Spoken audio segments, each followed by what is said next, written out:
Au nom du Père, du Fils et du Saint-Esprit, que la paix de notre Seigneur Jésus-Christ soit avec vous. Amen. Amen.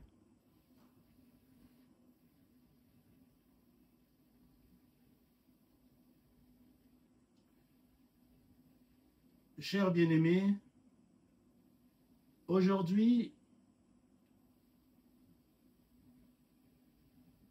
nous entamons la deuxième partie, oui, la deuxième partie de notre enseignement sur la guerre à l'est de la République démocratique du Congo.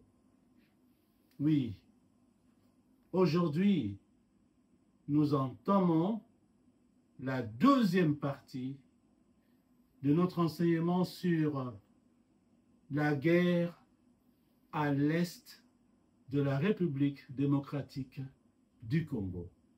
Le thème de cette seconde partie est « Avec Dieu, tout est possible ».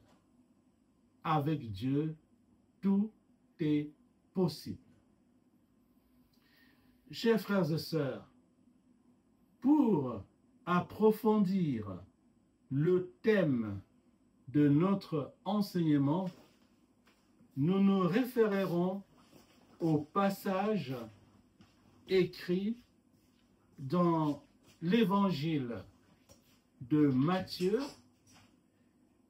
et nous irons au chapitre 19 pour lire le verset 26. Matthieu, chapitre 19, verset 26. Bien-aimés, je prie celles et ceux qui le peuvent de bien vouloir vous lever pour accueillir la parole de l'Éternel que je vais lire à votre attention.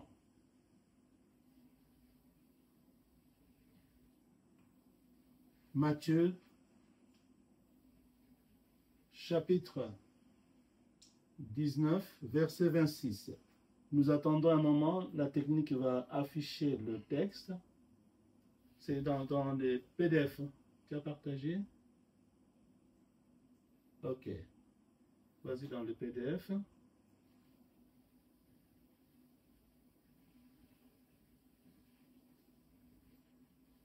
Ça ne s'affiche pas? Bon ben je vais lire, c'est pas grave. Si tu peux pas, c'est pas grave. Je vais lire. C'est bon, tu avais déjà partagé. Hein? Voilà, maintenant c'est dans les PDF. Il ne s'affiche pas, on dirait c'est fermé. Tu laisse tomber, je vais lire. Tu peux arrêter là le partage. Voilà. Excusez-nous ce petit problème technique. Donc, je disais que pour approfondir le thème de notre enseignement, nous nous référerons au passage écrit dans l'évangile de l'apôtre Matthieu au chapitre 19 et nous lirons le verset 26. Voici la parole de l'Éternel. Matthieu, chapitre 19, verset 26. Jésus les regarda et leur dit, « Aux hommes, cela est impossible, mais à Dieu, l'Éternel, tout est possible. » Je reprends. Jésus les regarda et leur dit, « Aux hommes, cela est impossible, impossible. Mais à Dieu l'Éternel, tout est possible. À Dieu l'Éternel, tout est possible. » chers frères et sœurs en Christ, aujourd'hui, nous allons méditer sur un verset puissant de l'Évangile selon Matthieu, chapitre 19, verset 26. Je répète, parce que c'est important de répéter cela. C'est Jésus-Christ, notre Seigneur, qui l'a dit. Il a dit, aux hommes, cela est impossible. Mais à Dieu, tout est possible. Mais à Dieu, tout est possible.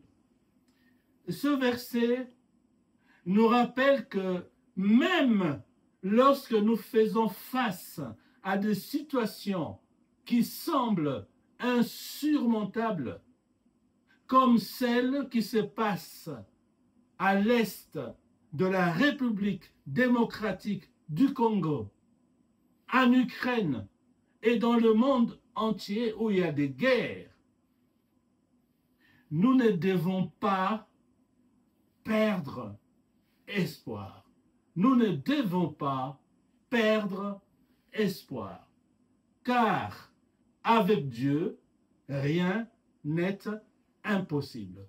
Car avec Dieu l'Éternel, rien n'est impossible. Alors, prenons le temps d'explorer ce que ce message signifie pour notre vie quotidienne et comment nous pouvons l'appliquer concrètement. Comment nous pouvons l'appliquer concrètement. Aujourd'hui, au cours de notre enseignement, nous allons explorer 3 points. Nous allons explorer 3 points. Le premier, le contexte du verset que nous venons de lire. 2, la puissance de la foi. Et 3e point, les miracles de Dieu. Premier point, le contexte du verset. Chers bien-aimés, Jésus prononce ces mots après avoir discuté avec un jeune homme très riche sur ce qu'il faut faire pour hériter de la vie éternelle. Lorsque Jésus lui dit de vendre ses biens et de suivre Dieu, l'homme part, il s'en va attristé, car il avait de grandes richesses. Les disciples, étonnés, se demandent alors, qui peut être sauvé? Qui peut être sauvé? Jésus répond que ce qui est impossible pour les hommes est possible pour Dieu. Mes bien-aimés, nous sommes souvent confrontés à des défis apparemment insurmontables, qu'il s'agisse des luttes financières, des problèmes de santé ou des relations difficiles, que ce soit sur le plan familial, national ou même international. Néanmoins, nous devons nous rappeler que Dieu a le pouvoir d'intervenir et de transformer nos situations. Dieu a le pouvoir d'intervenir et de transformer nos situations. Peu importe les apparences, peu importe ce que les gens racontent partout sur les réseaux sociaux, l'Éternel peut changer la situation dans l'Est de la République démocratique du Congo. Peu importe, n'est-ce pas, les apparences, Peu importe tout ce qu'on raconte sur les réseaux sociaux, nous, chrétiens, nous croyons, eh bien, nous croyons que l'Éternel peut changer la situation dans l'Est de la République démocratique du Congo en faveur des Congolais. En faveur des Congolais. Nous y croyons.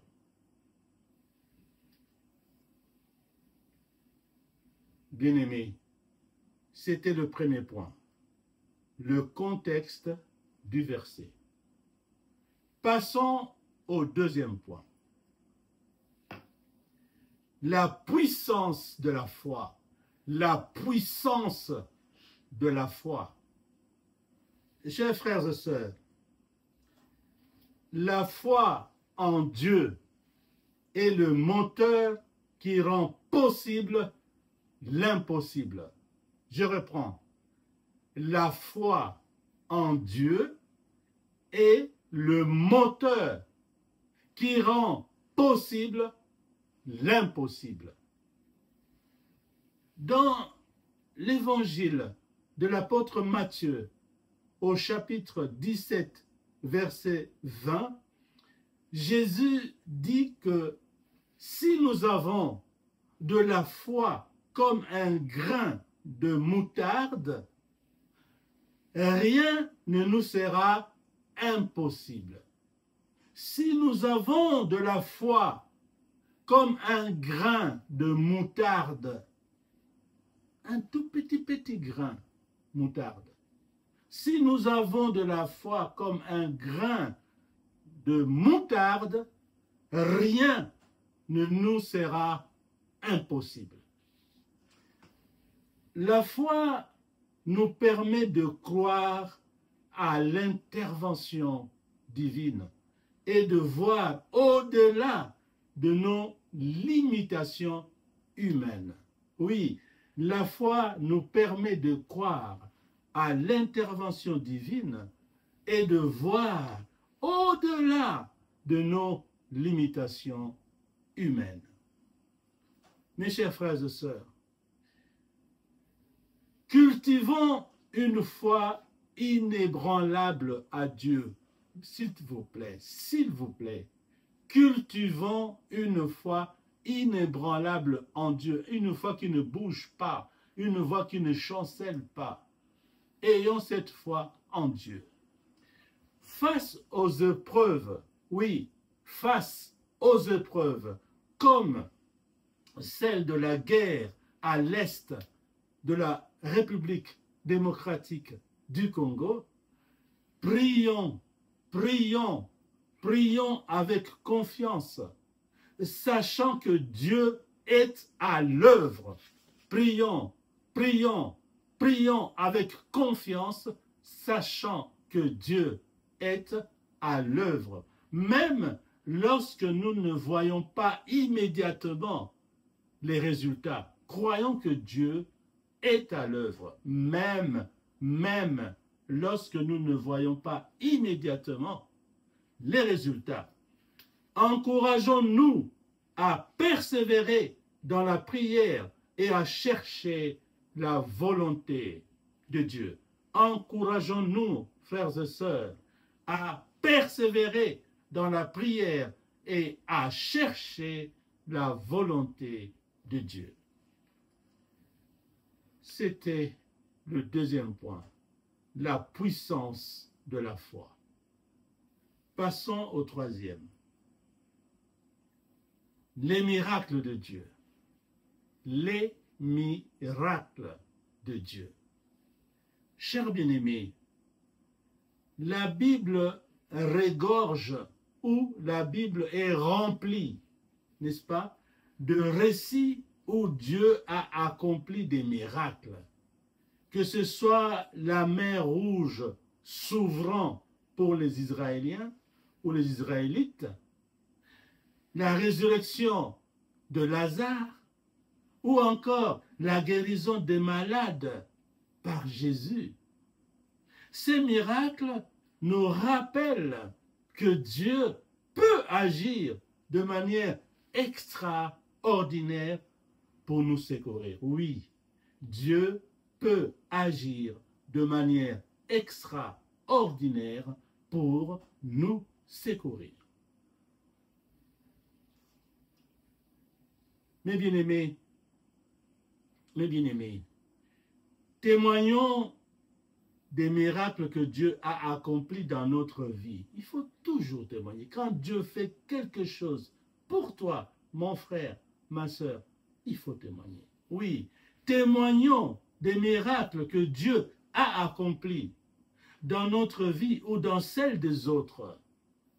Ces témoignages fortifient notre foi et celle de notre communauté.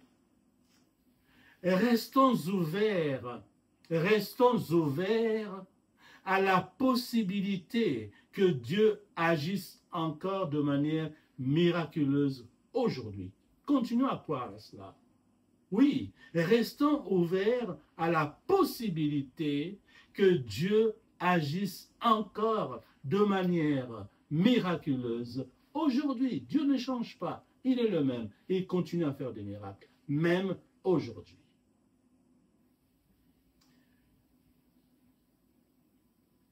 Bien-aimés, soutenons nos soldats. Ils ont besoin de notre soutien. Soutenons nos soldats spirituellement, physiquement, matériellement, financièrement. Soutenons nos soldats. Croyons que l'Éternel est à l'œuvre. Croyons que l'Éternel est à l'œuvre. Les forces armées de la République démocratique du Congo gagneront la guerre à l'est du pays et Dieu mettra fin à l'occupation rwandaise. Oui, soutenons nos soldats, mes bien-aimés. Soutenons nos soldats. Croyons que l'Éternel est à l'œuvre. Les forces armées de la République démocratique du Congo gagneront la guerre à l'est du pays et Dieu, l'Éternel, mettra fin à l'occupation rwandaise en République démocratique du Congo par la puissance du nom de Jésus-Christ. Par la puissance du nom de Jésus-Christ.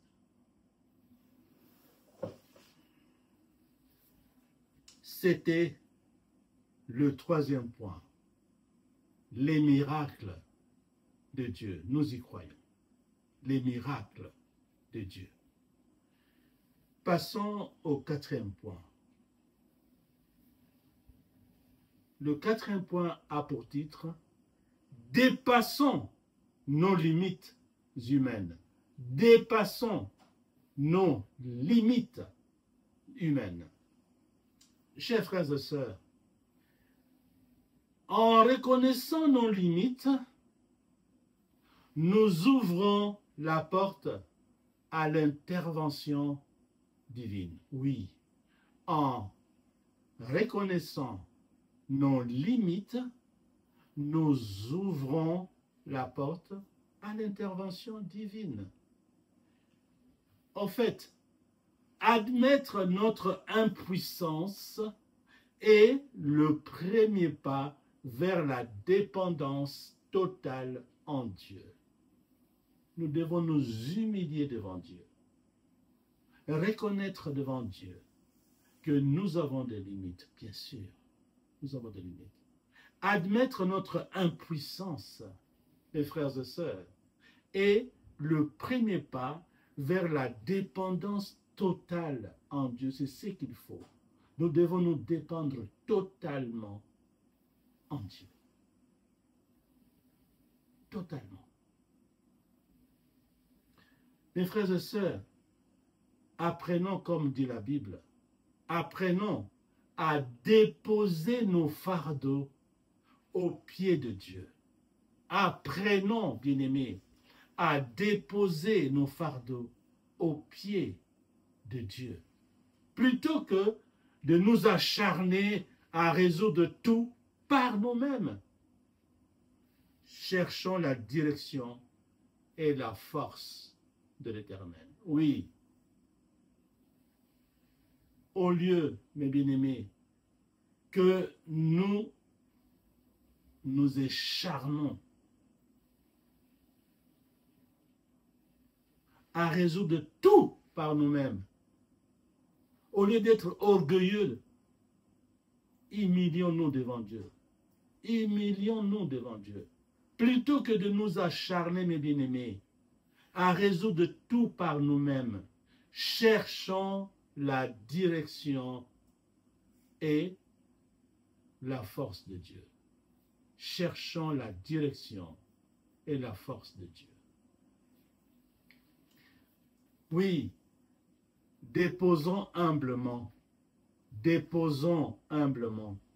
la situation de la République démocratique du Congo aux pieds de l'Éternel. Je répète parce que c'est très important. C'est le travail que nous devions faire, mes bien-aimés. Déposons humblement la situation de la République démocratique du Congo aux pieds de l'Éternel. Soyons des modèles de foi en action pour nos proches. Soyons des modèles de foi en action pour nos proches. Parce qu'avec Jésus-Christ, dans notre vie, comme nous le disons tous les dimanches dans notre slogan, avec Jésus-Christ, dans notre vie, nous sommes plus que vainqueurs.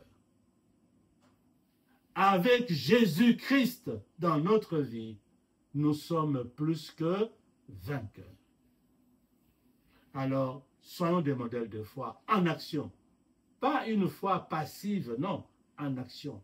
Il faut faire des déclarations. Oui, nos soldats vont gagner la guerre à l'est de la République démocratique du Congo. Il faut le déclarer, le proclamer avec foi, une foi active.